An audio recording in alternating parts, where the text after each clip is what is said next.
আকাশ ছোঁয়ায় যার স্বপ্ন আর অজেয়কে জয় করাই যার নেশা, তিনি বাবর আলী।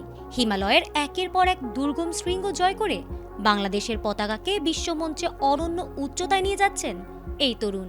সেই ধারাবাহিকতায় এবার প্রথম বাংলাদেশি হিসেবে বিশ্বের পঞ্চম সর্বোচ্চ পর্বতশৃঙ্গ মাউন্ট মাকালু জয় করে ইতিহাসের পাতায় নিজের নাম স্থায়ীভাবে খোদাই করলেন এই অদম্য তরুণ। শনিবার বাংলাদেশ সময় ভোর ৫টা ৪৫ বাবর আলী মাকালুর চূড়ায় পা রাখেন। নেপালের প্রতিকূল আবহাওয়া আর খাড়া বরফপথ জয় করে তার এই ঐতিহাসিক বিজয়ের সংবাদটি দেশে পৌঁছাতেই আনন্দের জোয়ার বয়ে যায়। চট্টগ্রামের পর্বতারোহণ ক্লাব ভার্টিক্যাল ড্রিমার্সের আয়োজনে এই অভিযানের নাম দেওয়া হয়েছিল expedition Makalu the fifth frontier.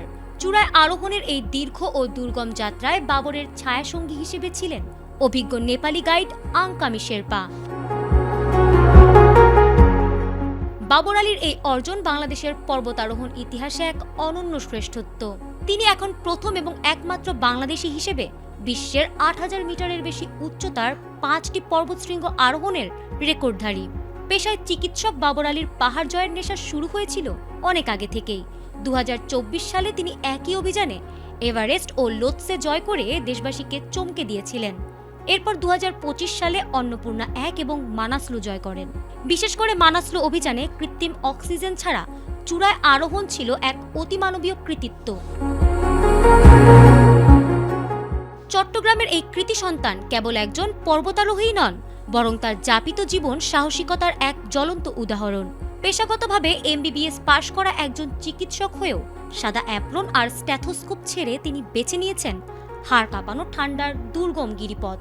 দীর্ঘ প্রস্তুতি, কঠোর পরিশ্রম আর অদম্য সাহসের উপর ভিত্তি করেই তিনি একের পর এক চূড়া পদানত করছেন।